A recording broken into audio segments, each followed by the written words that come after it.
Bismillahirrahmanirrahim. Assalamualaikum warahmatullahi wabarakatuh.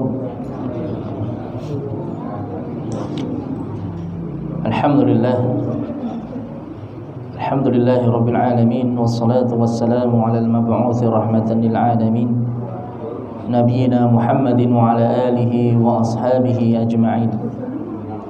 Asyhadu an la ilaha illallah wahdahu la syarika lah, wa asyhadu anna Muhammadan abduhu wa rasuluhu la nabiyya ba'dah. Amma ba'd. Jamaah sekalian yang saya hormati dan saya muliakan, rahimani wa rahimakumullah. Alhamdulillah, pada kesempatan malam hari ini kita kembali bisa berkumpul bermajlis di masjid ini untuk kembali kita mengkaji bersama tentang sirah nabawiyah, kisah perjalanan hidup Nabi kita Muhammad sallallahu alaihi wasallam. Dan pembahasan kita pada malam hari ini kita akan masuk pada bab yang baru, yaitu seputar Sulhul Hudaybiyah, perjanjian Hudaybiyah. Perjanjian Hudaybiyah ini merupakan salah satu peristiwa besar dalam perjalanan dakwah Rasulullah SAW. Ini merupakan perkara yang juga disebutkan di dalam Al-Quran. Namun sebelumnya di sini, sebelum kita masuk pada pembahasan perjanjian Hudaybiyah, di sini saya ingin menambahkan sedikit terkait dengan peristiwa yang kemarin belum sempat saya sebutkan. Jadi beberapa peristiwa yang terjadi setelah perang Ahzab kemarin belum saya sebutkan di sini karena nanti ada kaitannya dengan pembahasan setelahnya, yaitu di tahun 6 Hijriah yang kemarin kita sudah sebutkan. Di tahun 6 Hijriah disebut dengan tahun jihad karena Rasulullah SAW berkali-kali mengirimkan pasukan perang, pasukan perang untuk menghadapi musuh-musuh Islam. Dan salah satu di antaranya yaitu ketika Rasulullah SAW mengirimkan pasukan untuk membunuh Abu Sufyan. Pasukan untuk membunuh Abu Sufyan. Yang kita tahu Abu Sufyan ini merupakan pimpinan Quraisy. Nah, kita sebutkan kemarin ada beberapa pasukan yang dikirim oleh Rasulullah SAW untuk membunuh beberapa tokoh-tokoh kafir. Ada tokoh orang Yahudi kemarin, Salam bin Abil Huqaiq, yang akhirnya bisa dibunuh. Dan juga ada beberapa yang lainnya, di antara juga ada pemimpin Yahudi yang lainnya, yang juga pemimpin Yahudi Khaybar selain Salam bin Abil Huqaiq, yang bernama Al-Yasir bin Rizam. Al-Yasir bin Rizam, yang ini juga dia awalnya sudah berupaya untuk mengumpulkan pasukan untuk menyerang kaum muslimin, tapi sebelum semua itu terwujud, akhirnya Rasulullah pun mengirimkan pasukan beberapa sahabat untuk membunuh orang ini, Al-Yasir bin Rizam, yang akhirnya dia pun bisa tewas di tangan kaum muslimin. Nah, ketika setelahnya Rasulullah mengirimkan pasukan juga untuk membunuh Abu Sufyan, tokoh kafir Quraisy. Lah, kemudian Allah Subhanahu wa taala takdirkan pasukan tersebut gagal untuk membunuh Abu Sufyan. Karena memang Allah sudah mentakdirkan bahwasanya Abu Sufyan kelak akan masuk Islam. Kelak akan masuk Islam. Nanti setelah pada peristiwa Fathu Makkah, penaklukan kota Makkah, ketika itulah Abu Sufyan masuk Islam. Jadi Masya Allah, Allah sudah menentukan semuanya. Tokoh-tokoh Yahudi yang dijadikan target mereka berhasil dibunuh. Adapun Abu Sufyan Allah takdirkan gagal, misinya gagal. Operasi militer yang dikirim oleh Rasulullah gagal untuk membunuh Abu Sufyan. Dan memang ada hikmah di balik semua itu ternyata. Karena ternyata Allah Subhanahu wa taala takdirkan Abu Sufyan kelak akan masuk Islam dan menjadi salah satu pahlawan Islam yang senantiasa disebut-sebut namanya hingga saat ini. Bahkan dari anak keturunan beliau banyak hingga akhirnya menjadi para pahlawan Islam. Lah ini jamaah sekalian rahimani wa rahimakumullah, dengan ada peristiwa ini dampaknya sangat besar kepada orang-orang Quraisy. Kenapa? Karena dengan ini kaum Quraisy mengetahui bahwasanya diri mereka terancam di tempat tinggal mereka sendiri. Ternyata kaum muslimin sudah berani untuk menyusup langsung ke kota Mekah untuk membunuh Abu Sufyan. Akhirnya mereka merasa terancam jelas. Mereka semakin ketakutan dengan kaum muslimin. Mereka sudah tidak merasa aman bahkan di tempat tinggal mereka sendiri. Maka tidak diragukan bahwasanya hal ini sangat mengejutkan para pemuka Quraisy. Mereka adalah orang yang haus dunia dan hanya memikirkan dunia, sehingga tiada yang lebih berharga dari dunia menurut mereka. Ya. Ketika kursi kekuasaan mereka terancam, maka hal ini merupakan bencana besar bagi mereka. Ya. Mereka sudah semakin merasa terancam dengan eksistensi dakwah Islam yang itu bisa meruntuhkan kekuasaan mereka di Jazirah Arab. Maka ini diantara peristiwa yang juga terjadi setelah peristiwa Perang Ahzab. Intinya setelah peristiwa tersebut akhirnya orang-orang Quraisy pun semakin merasa terancam dengan kekuatan kaum muslimin. Kemudian jamaah sekalian rahimani wa rahimakumullah,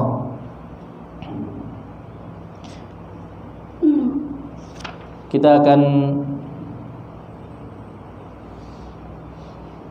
masuk kepada peristiwa Sulhul Hudaybiyah.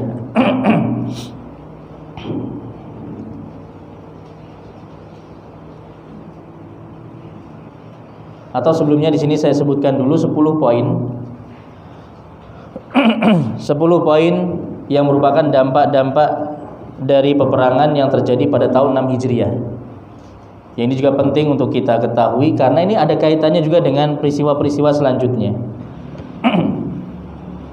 Jadi akan saya sebutkan 10 poin ringkas dari dampak-dampak operasi-operasi militer, ya, pengutusan pasukan perang yang dilakukan oleh Rasulullah SAW di tahun 6 Hijriah yang disebut dengan tahun jihad. Ya, disebut dengan tahun jihad. Yang pertama yaitu kondisi kaum muslimin semakin membaik di Jazirah Arab, baik yang tinggal di Madinah ataupun di luar kota Madinah. Jadi keberadaan kaum muslimin semakin disegani, baik itu yang tinggal di Madinah maupun di luar Madinah. Jadi sudah tidak bisa dianggap remeh lagi kaum muslimin ketika itu. Kemudian yang kedua, kekuatan dan kepiawaian militer kaum muslimin semakin membaik dalam berperang. Karena mereka sudah sekian kali diutus oleh Rasulullah SAW untuk terjun perang, ya, terjun ke medan peperangan. Akhirnya kaum muslimin pun semakin lihai dalam peperangan, ya, semakin piawai dalam militer. Kemudian yang ketiga, perekonomian kaum muslimin semakin membaik. Ya, perekonomian kaum muslimin semakin membaik. Akhirnya aktivitas perekonomian di kota Madinah semakin membaik karena kaum muslimin banyak mendapatkan harta rampasan, ya, ghanimah, harta rampasan perang. Begitu pula kaum muslimin juga mampu menjalin hubungan dagang dengan kabilah-kabilah Arab yang lainnya. Dan juga kaum muslimin semakin leluasa untuk mengadakan perdagangan di Jazirah Arab karena semakin ditakuti. Tidak ada yang berani melawan atau menghadang kaum muslimin ketika melakukan perdagangan. Kemudian yang keempat, kaum muslimin menjalin hubungan diplomasi dengan banyak kabilah di Jazirah Arab. Ya, akhirnya menjalin hubungan diplomasi, hubungan kerjasama dengan banyak kabilah di Jazirah Arab. Akhirnya mereka banyak yang menjadi sekutunya kaum muslimin. Kemudian yang kelima, terjalinnya hubungan baik antara kaum muslimin dengan kabilah-kabilah Arab tersebut tentu berarti retaknya hubungan Quraisy dengan mereka. Maka akhirnya yang awalnya kabilah-kabilah Arab tersebut banyak yang bersikap netral, tidak memihak Quraisy maupun kaum muslimin. Tapi akhirnya mereka ketika mengadakan kerjasama dengan kaum muslimin, akhirnya mereka ya sedikit banyak condong kepada Islam dan kaum muslimin. Dan akhirnya tentunya orang-orang Quraisy pun semakin banyak kehilangan sekutu. Semakin banyak kehilangan sekutu. Kemudian yang keenam, Quraisy merasa sangat gelisah dengan perkembangan daulat Islam, terutama tadi setelah peristiwa hampir terbunuhnya Abu Sufyan tadi. Maka mereka semakin gelisah, mereka semakin khawatir dengan perkembangan daulah Islam, daulah Islamiyah, ya negeri Islam yang berhasil dibangun di kota Madinah. Kemudian yang ketujuh, perkembangan pesat kaum muslimin dalam segala aspek. Ya, perkembangan pesat kaum muslimin dalam segala aspek dan kemerosotan kaum Quraisy, ya dibarengi dengan kemerosotan kaum Quraisy dalam berbagai aspek, semakin mengangkat kepercayaan diri umat Islam. Ya, akhirnya umat Islam pun semakin percaya diri untuk semakin menyebarkan dakwah Islam. Kemudian yang kedelapan, karena perkembangan Islam yang sangat pesat inilah kaum munafik dengan segera menyembunyikan kemunafikan mereka.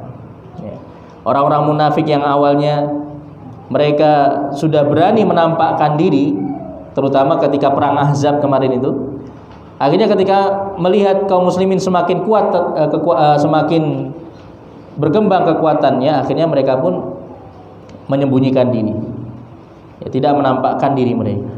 Tapi tentunya mereka masih terus berupaya untuk memikirkan, membuat makar terhadap kaum muslimin. Yang nanti insya Allah akan ada peristiwa-peristiwa yang lainnya yang disebabkan oleh orang-orang munafik. Ya, nanti puncaknya terjadi pada perang Tabuk. Puncaknya nanti terjadi pada perang Tabuk. Nanti insya Allah akan kita lewati peristiwa ini. Kemudian yang kesembilan, melemahnya kekuatan Yahudi. Melemahnya kekuatan Yahudi. Jadi tokoh-tokoh Yahudi sudah banyak yang tewas di tangan kaum muslimin. Tinggal mereka menguasai kota Khaybar. Nah, inilah benteng pertahanan terakhir mereka di Jazirah Arab, yang nanti setelah Sulhul Hudaybiyah kaum muslimin pun mampu menaklukkan kota Khaybar. Akhirnya mereka terusir dari Jazirah Arab. Akhirnya mereka terusir dari Jazirah Arab. Banyak yang nanti mereka tinggalnya di perbatasan negeri Syam, ya. Bahkan banyak yang akhirnya mereka mati kelaparan karena mereka tidak mendapatkan tempat tinggal dan juga tidak mendapatkan tidak mendapatkan kesempatan untuk melakukan perdagangan, ya, sehingga mereka kesulitan untuk melanjutkan kehidupan mereka ketika itu. Inilah hukuman dari Allah Subhanahu wa taala kepada orang-orang Yahudi yang telah mengkhianati Allah dan Rasul-Nya. Kemudian yang ke-10 terakhir, pasukan perang yang diutus ke segala penjuru telah memperdengarkan Islam kepada manusia dengan seluas-luasnya, baik secara langsung maupun tidak. Ya, oleh karena itu, gaung dakwah Islam semakin menyebar luas. Dan ini tidak hanya di Jazirah Arab, tapi juga sampai di luar Jazirah Arab. Dari mulut ke mulut semakin didengarlah tentang agama Islam ini. Ya.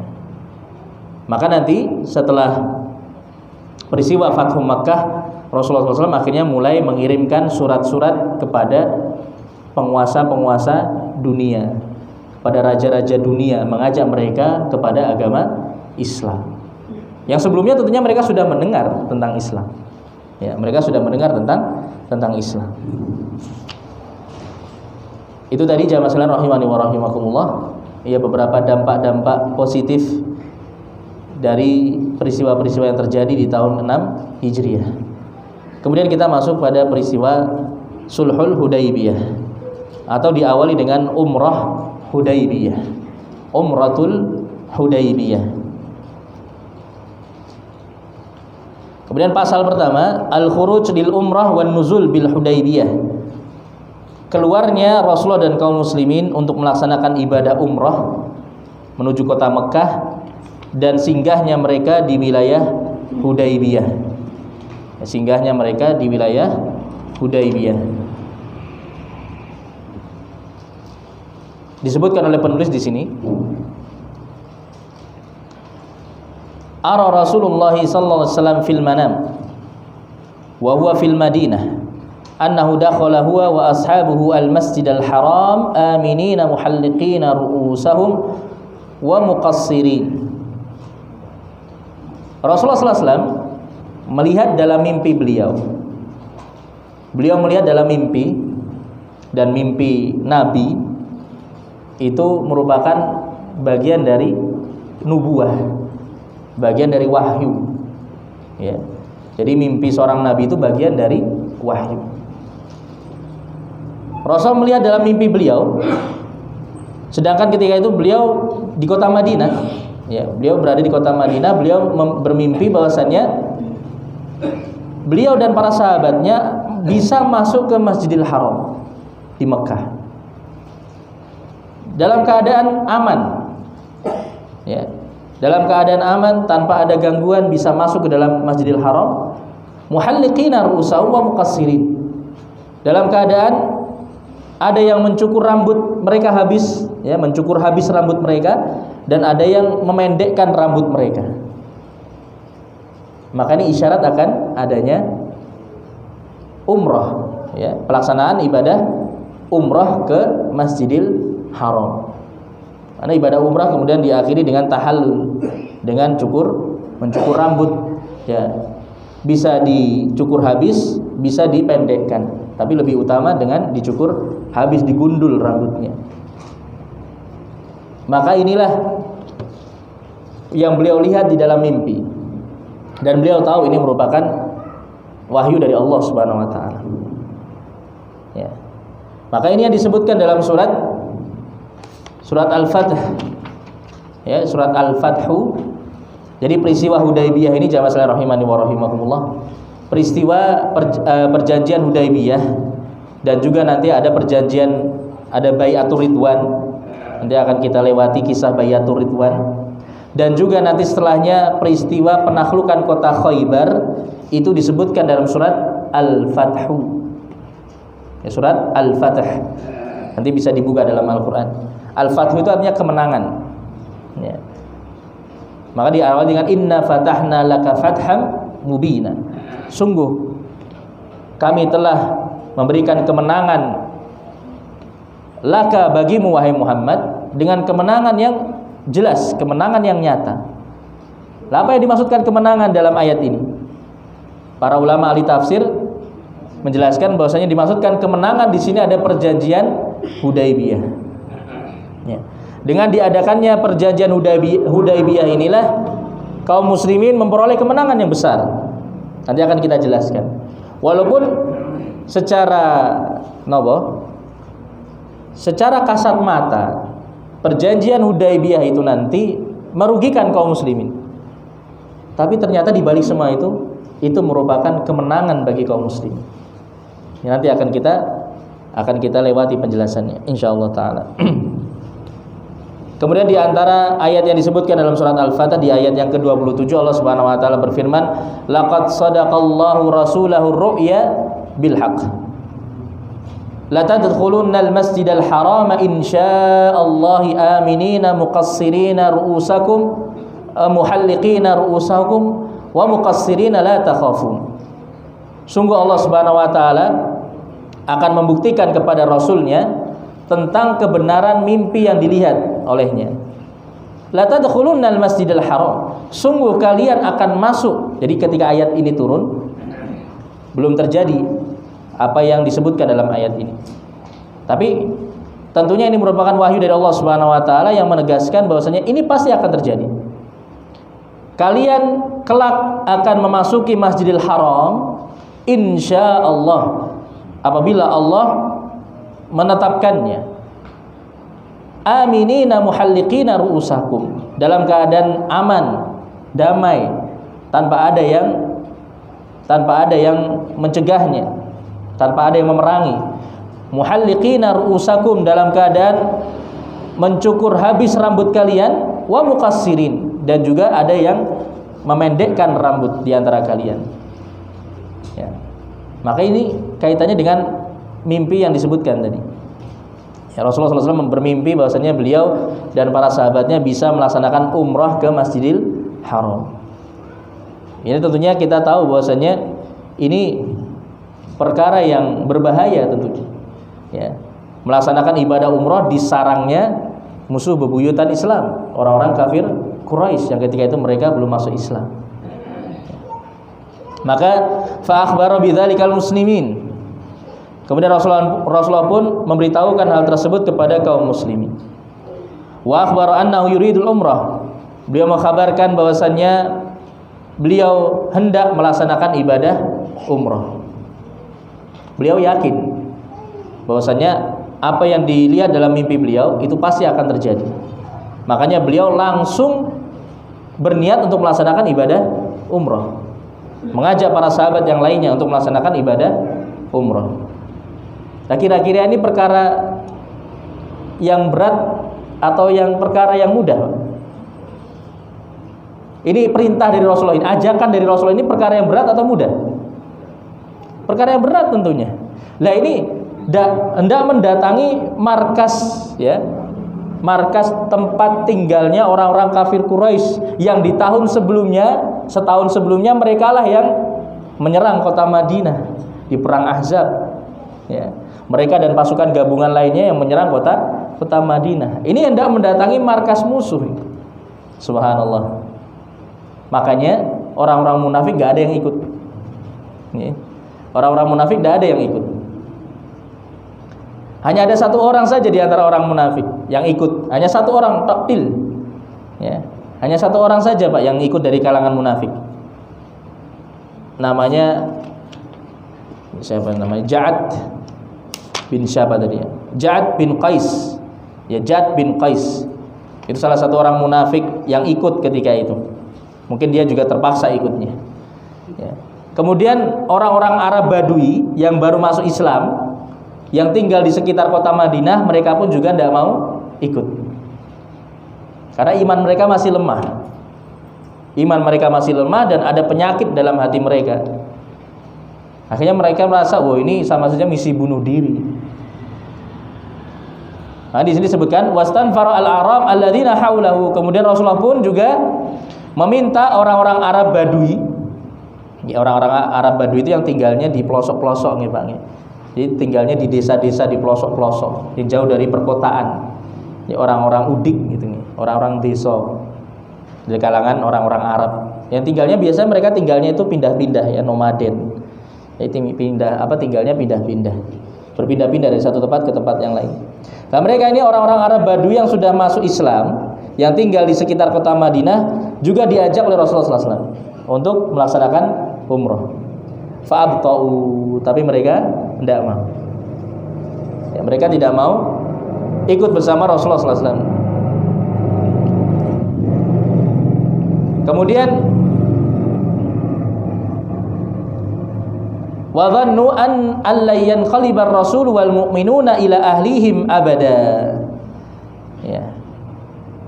Mereka menyangka mereka sudah suudzon kepada Allah Subhanahu wa taala karena kelemahan iman mereka. Ya, tadi mereka menyangka ini misi bunuh diri. Ya, ini misi bunuh diri, sama saja ini masuk ke kandang singa. Maka mereka menyangka bahwasannya Rasulullah dan kaum mukminin tidak akan ada yang bisa selamat dan kembali ke kota Madinah nanti. Wa takhallasu qailin, akhirnya mereka pun enggan untuk ikut berangkat dan mereka mengatakan alasan mereka, mereka enggak mengatakan alasan sebenarnya. Mereka mengatakan syaghalatna amwaluna wa ahluna fastaghfir lana. Disebutkan dalam surat Al-Fat, nanti akan saya bacakan ayatnya. Jadi mereka mengatakan syaghalatna amwaluna wa ahluna. Kami, ya wahai Rasulullah, kami sedang disibukkan mengurus keluarga kami, harta kami. Nanti kalau kami tinggal, siapa yang mengurusi mereka? Maka tolong ya Allah, tolong wahai Rasulullah, mintakan ampun bagi kami kepada Allah karena kami tidak bisa ikut. Itu alasan mereka. Ya. Maka Allah sebutkan hal ini dalam surat Al-Fath ayat yang ke-11 dan ke-12. Allah berfirman, sayaqulu lakal mukhallafuna minal a'rabi syaghalatna amwaluna wa ahluna fastaghfir lana. Maka kelak ya Allah sudah menyebutkan di sini. Sebelum ini terjadi Allah sudah sebutkan. Maka kelak orang-orang yang tidak ikut bersamamu dari kalangan orang-orang Arab Badui akan mengatakan kepadamu, wahai Muhammad, syaghalatna amwaluna wa ahluna fastaghfir lana. Wahai Rasulullah, kami disibukkan, kami sibuk mengurusi harta kami, keluarga kami. Maka tolong mintakan ampun kepada Allah untuk kami, karena kami tidak bisa ikut.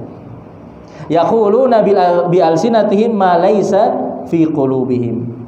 Mereka mengucapkan sesuatu dengan lisan mereka yang itu sebenarnya berbeda dengan apa yang ada di hati mereka. Alasan sebenarnya bukan itu, ya. Alasan sebenarnya bukan itu. Alasan sebenarnya adalah disebutkan di ayat berikutnya.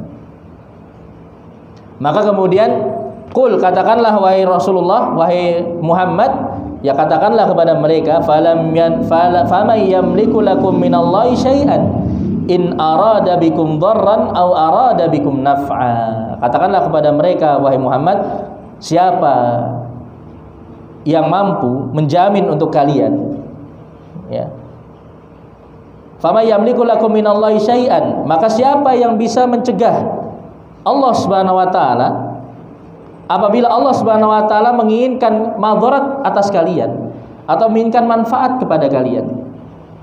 Artinya siapa yang bisa mencegah semua itu? Ya. Ini isyarat bahwasannya sebenarnya itu bukan alasan yang sebenarnya yang kalian sebutkan tadi. Ya. Alasan sebenarnya adalah kalian takut untuk mati. Kalian takut untuk mati ketika ikut bersama Rasulullah SAW. Kalau Allah sudah mentakdirkan kalian mati, ya kalian bakal mati. Kalian nggak akan bisa menghindar dari itu. Kalau Allah mentakdirkan kalian selamat, ya kalian pasti akan selamat. Dan kalian tidak akan bisa terhindar darinya. Itu semua sudah diatur oleh Allah Subhanahu wa taala. Bal kana Allahu bima ta'maluna khabira. Bahkan Allah Subhanahu wa taala Maha mengetahui terhadap apa yang kalian lakukan. Ya, kemudian disebutkan di ayat berikutnya, bal dhanantum alla yanqalibar rasulu wal mu'minuna ila ahlihim abada. Bahkan sebenarnya alasan kalian adalah kalian mengira bahwasannya Rasulullah dan orang-orang mukminin, kaum mukminin tidak akan bisa kembali ke keluarga mereka selama-lamanya. Ya, akan tewas di tangan orang-orang Quraisy. Ya. Itu alasan kalian yang sebenarnya. Wa zuyyana dzalika fi qulubikum, dan syaitan menghias-hiasi perkara tersebut di dalam hati kalian. Kalian pun akhirnya termakan bisikan-bisikan syaitan. Kalian sudah suudzon, kalian sudah berprasangka buruk kepada Allah Subhanahu wa taala. Ya. Padahal sebenarnya kalau seandainya kaum muslimin gugur sekalipun, itu gugur di jalan Allah Subhanahu wa taala. Ya, tapi karena memang keimanan mereka masih lemah, akhirnya mereka pun memutuskan untuk tidak ikut dalam umrah Hudaybiyah. Kemudian wa dhanantum dhanna saw wa kuntum qauman bura, dan kalian telah berprasangka buruk kepada Allah Subhanahu wa taala, maka jadilah kalian kaum yang binasa. Ya, binasa karena keraguan mereka dalam keimanan.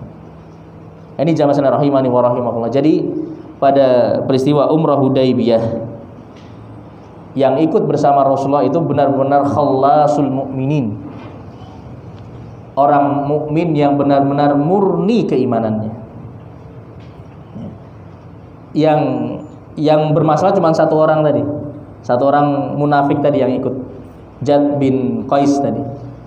Selain itu merupakan para sahabat yang benar-benar kuat keimanannya. Mereka tidak takut untuk pergi bersama Rasulullah SAW melaksanakan umrah ke Masjidil Haram. Mari kita lanjutkan di sini. Wa kharaja Rasulullah SAW yaumal itsnain ghurrata dzil qa'dah sanata 60 minal hijrah. Maka Rasulullah pun keluar di hari Senin di awal bulan Dzulqa'dah. Ya, di awal bulan Dzulqa'dah di tahun ke-6 Hijriah. Tahun ke-6 Hijriah. Jadi di awal bulan Dzulqa'dah Rasulullah berangkat bersama kaum muslimin untuk melaksanakan umrah ke kota Mekah di tahun 6 Hijriah. Berarti di akhir tahun 6 Hijriah ini, setelah banyak peristiwa-peristiwa peperangan, atau pengutusan pasukan-pasukan peperangan, maka di bulan Dzulqa'dah, bulan yang ke-11 ya, di penghujung tahun 6 Hijriah. Dan perlu diketahui jamaah sekalian rahimani wa rahimakumullah, menurut kebanyakan ulama, perintah untuk melaksanakan ibadah haji itu baru turun nanti setelah peristiwa Fathu Mekkah. Ya, setelah peristiwa penaklukan kota Mekkah.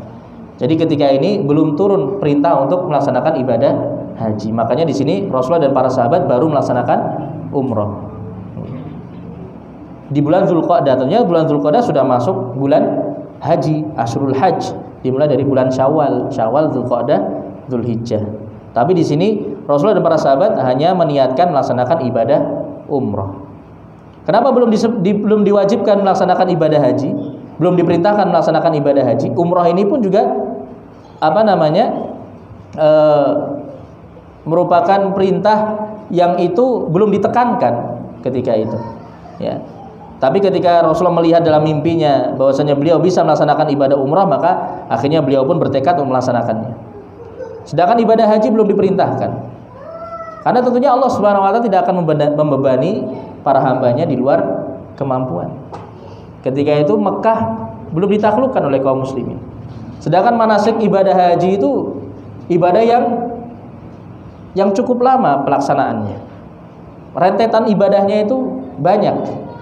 Makanya ketika kota Mekah itu belum aman, masih dikuasai oleh kaum Quraisy, Allah belum memerintahkan kaum muslimin untuk melaksanakan ibadah haji. Nanti setelah kaum muslimin menaklukkan kota Mekah, baru turun ayat perintah untuk melaksanakan ibadah haji. Ya. Ini la yukallifullahu nafsan illa wus'aha. Nah, berapa jumlahnya? Di sini disebutkan fi alfin wa arba'imi'atin minal muhajirin wal ansar. Yang terdiri dari 1.400 sahabat muhajirin dan ansar. Berjumlah 1.400-an orang ketika itu yang berangkat bersama Rasulullah. Yang semuanya benar-benar orang-orang mukmin yang murni keimanannya, yang jujur keimanannya. Mereka tidak memikirkan bagaimana nanti mereka di sana bisa selamat atau tidak. Mereka yang penting melaksanakan perintah Rasulullah sallallahu alaihi wasallam. Wasaqa ma'ahul hadiyah. Bersamaan mereka juga membawa al-hadiyu, hewan hadiyu. Jadi hewan sembelihan untuk nanti disembelih di kota Mekah. Kemudian dipersembahkan kepada penduduk kota Mekah. Ini namanya hewan al-hadiyu. Jadi jamaah sekalian rahimani wa rahimakumullah, ada syariat menyembelih hewan hadiyu. Ini bagi jamaah umrah dan jamaah haji. Ya. Kalau kita yang tidak melaksanakan haji dan umrah di bulan haji, kita ada syariat menyembelih hewan kurban di tanggal 10 Dzulhijjah. Kalau orang yang melaksanakan ibadah haji, mereka diwajibkan menyembelih hewan hadiyu namanya di tanggal 10 Dzulhijjahnya, atau boleh setelahnya. Ini merupakan rangkaian dari ibadah haji mereka. Kalau hajinya itu haji tamattu dan haji qiron. Ya, haji itu kan ada 3 macam, ya, tamattu, qiron dan ifrad. Ya, ifrad itu cuma melaksanakan ibadah haji saja tanpa umrah. Kalau tamattu dan qiron ini melaksanakan ibadah haji sekaligus umrah. Ya, itu ada pembahasannya tentunya, gitu. Jadi bagi yang melaksanakan ibadah haji tamattu dan qiron, itu wajib menyembelih hewan hadiyu. Ya, termasuk jamaah haji Indonesia, mayoritasnya melaksanakan ibadah hajinya tamattu. Karena itu yang paling memungkinkan. Ya, ibadah hajinya tamattu. Jadi umrah dulu, ketika tiba di sana, kan biasanya berangkat masih jauh dari awal Dzulhijjah, ya. Misalnya sampai sana baru Dzulqa'dah sudah berangkat, sampai sana belum masuk Dzulhijjah, atau mungkin baru awal-awal bulan Dzulhijjah, belum sampai tanggal 9-nya, jadi belum ada manasik hajinya. Mereka umrah dulu. Mereka melaksanakan umrah dulu, setelahnya baru melaksanakan ibadah haji. Dimulai tanggal 9 Dzulhijjah, mereka mulai mempersiapkannya. Kemudian wukuf di Arafah. Ya, dari tanggal 8 sebenarnya, tanggal 8 mempersiapkan, kemudian tanggal 9-nya wukuf di Arafah, mulai manasik haji. Nah, sebelumnya itu mereka umrah dulu. Umrah dulu baru haji, namanya haji tamattu. Ya, ini namanya haji tamattu. Nah, yang melaksanakan haji tamattu itu wajib menyembelih hewan hadyu. Ya. Sama seperti hewan sembelian, unta atau kambing. Ya kalau ada sapi, kalau di sana tapi sulit nyari sapi. Unta atau kambing. Ya. Unta atau kambing. Sama kalau unta bisa patungan 7 orang, kalau kambing 1 orang. Sama seperti hewan kurban. Ya. Lah untuk ibadah umroh itu disunnahkan, ya. Disunnahkan menyembelih hewan hadyu. Cuman ini sunnah yang sudah banyak ditinggalkan. Makanya jarang kita dapati jamaah umroh yang menyembelih hewan hadyu. Gini betul. Ya, ini dijelaskan oleh para ulama, termasuk Syekh Shalih Al-Utsaimin rahimahullah taala, beliau menyebutkan ini as-sunnah al-mundathirah. Ini sunnah yang mulai hilang, yang banyak ditinggalkan kaum muslimin. Melaksanakan ibadah umrah sekaligus menyembelih hewan hadyu. Karena memang tata caranya agak sulit, ya. Untuk ibadah umrah, hewan hadyunya ini harus dibawa sebelum ihram, atau ketika mulai ihram di miqat, berihram di miqat, dia bawa hewan hadyunya itu sampai ke Mekah. Nah kalau kita yang dari jauh kan susah ya Bang. Apalagi kalau kita yang ikut jamaah umroh gitu kan ya, mau sambil bawa hewan hadyu itu, bawa kambing itu juga susah juga. Kecuali kalau memang penduduk asli sana atau tinggal di sana, atau minimalnya dia sudah membawa hewan hadyu tadi dari luar tanah haram, ya. Jadi dari batas tanah halal, tanah hil, ya. Itu dia sudah mulai bawa hewan hadyu itu. Makanya ini jarang dilakukan karena memang sulit untuk dilakukan, kecuali yang memang tinggal di sana. Nah ini ketika itu Rasulullah membawa hewan hadyu juga. Dan disebutkan Rasulullah membawa 70 ekor unta. Bayangkan 70 ekor unta. Itu beliau sendiri. Itu dari harta beliau sendiri. Masya Allah 70 ekor unta. Padahal 1 ekor unta cukup, tapi beliau membawa 70 ekor unta. Adapun para sahabat lainnya, ada yang bawa unta, ada yang bawa kambing. Kenapa beliau sudah membawa hewan tersebut, bahkan dari Madinah sudah dibawa? Liya'laman nas annahu lam yakhruj muhariban bal mu'tamiran. Untuk memberitahukan manusia bahwasanya beliau ini keluar hanya untuk umrah. Ya, keluar dari kota Madinah membawa pasukan berjumlah 1.400 tadi. Ini hanya untuk melaksanakan umrah, bukan untuk perang. Gitu. Untuk memberitahu khususnya kepada orang-orang Quraisy bahwasanya beliau hanya keluar untuk melaksanakan ibadah umrah. Maka ketika kemudian sampai di Dzulkhulaifah, di miqat, ya miqatnya penduduk Madinah kan Dzulkhulaifah. Sekarang namanya Bir Ali, ya. Nama tempatnya nama Bir Ali. Di situ ada masjid juga, masjid miqat. Disitulah kemudian beliau mengikat hewan hadyu beliau. Jadi hewan hadyu itu disunahkan juga diikat, Pak. Jadi diberi semacam kalung, ya. Semacam kalung, kemudian dikalungkan di lehernya untuk pertanda ini hewan hadyu. Dan hewan hadyu itu nggak boleh diganggu, ya, nggak boleh dicuri apalagi. Curi itu dosa besar, ya. Nggak boleh diganggu. Jadi memang semenjak dahulu orang-orang Arab jahiliyah itu mereka benar-benar menghormati, memuliakan hewan hadyu. Jadi kalau sudah diberi tanda ini hewan hadyu, mereka nggak berani apa-apa. Ya, mereka benar-benar menjaganya. Jadi diberi kalung, kemudian juga di bagian punuk, ya, bagian punggung hewan tersebut digores sedikit, kemudian keluar darah sedikit, dan darah tersebut diusapkan di punggungnya. Ini juga dalam rangka memberi tanda bahwasanya itu hewan hadyu. Itu sunnahnya seperti itu. Jadi diberi kalung, kemudian di-isy'ar namanya. Jadi dilukai sedikit bagian punggungnya, punggung hewan tadi. Cuma sedikit, jadi seperti ketika mencukur bulunya itu, jadi dicukur sedikit kemudian sampai mengeluarkan darah sedikit. Jadi dilukai sedikit, kemudian darahnya tadi diusapkan ke bagian punggung hewan tersebut. Kalau unta ya di punuknya itu, bagian punuknya. Itu diantara sunnahnya. Kemudian beliau berihram untuk umrah dari miqat tadi, dari Dzulkhulaifah. Kemudian akhirnya beliau pun berjalan terus sampai tiba di wilayah Asfan. Ini sudah masuk Isya, ya, Pak. Kayak saya persingkat di sini, kemudian beliau sampai di wilayah Asfan, dan kemudian mata-mata yang sudah beliau utus sebelumnya. Jadi sebelumnya beliau sudah mengutus mata-mata juga untuk memperhatikan pergerakan kaum Quraisy. Maka datang mata-mata beliau memberitahukan bahwasanya orang-orang Quraisy sudah bersiap-siap untuk berperang. Masya Allah. Mereka sudah mempersiapkan pasukan untuk berperang dan menghalang-halangi kaum muslimin untuk masuk ke Baitul Haram, ke Masjidil Haram. Padahal sebenarnya peraturan yang berlaku, yang diberlakukan oleh orang-orang Quraisy, bahwasanya mereka tidak akan menghalangi siapapun untuk masuk ke Masjidil Haram untuk melaksanakan ibadah umroh. Padahal peraturannya seperti itu. Ya.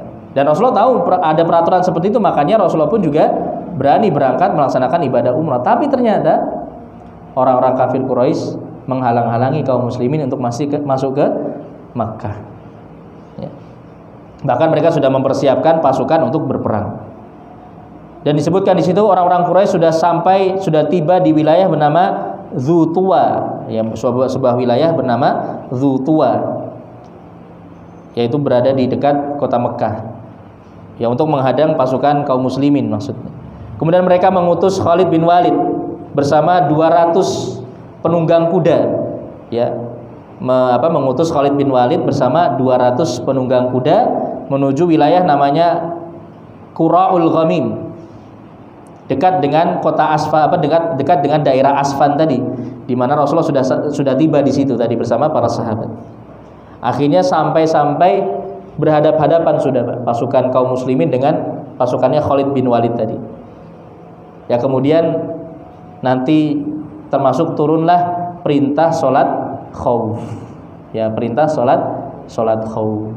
Tapi waktunya mungkin tidak cukup kalau saya jelaskan nantinya. Nanti secara ringkas insya Allah saya berikan gambaran bagaimana tata cara sholat khauf. Jadi sholat khauf itu baru turun perintahnya ketika peristiwa Umrah Hudaybiyah ini.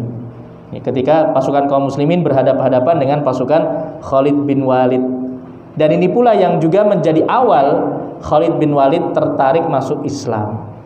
Hingga akhirnya nanti beberapa bulan setelah Sulhul Hudaybiyah, setelah perjanjian Hudaybiyah, Khalid bin Walid pun masuk Islam.